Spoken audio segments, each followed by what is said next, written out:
Daar in de nacht waait het stevig, maar van de morgen kleert het op en nu weer op plakken toch weer even wat glad. En dan weet je, de kelt zit nog in de groen. En hoe de temperaturen sprutsen, die gaan de komende dagen omheen.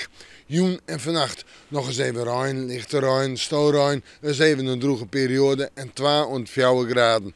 Dan de wind, die komt uit het westen waai, is zwak of matig en die houdt hem dus stil.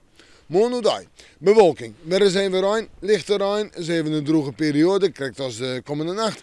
En de temperaturen liggen morgen zo bij de zo'n graden heen. Vergoed, taaiwaar.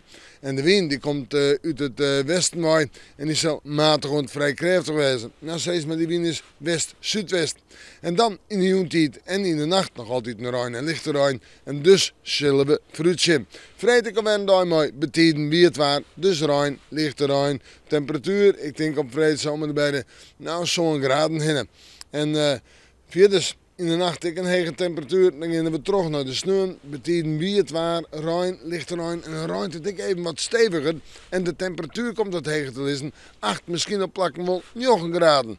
En dan is het echt taaiwaar. Maar het kan verhoren, want sneeuw heb ik toch wel een sneeuwbui staan. Sneeuw de zinnen erbij, sneeuw een temperatuur om bij de 6 graden heen. En in de nacht weer een graadje frost. Nou ja, het jaart er al hierbij en ze bloedt het wikselvolg bij Matamon. Maar weer even in het waarschuwen.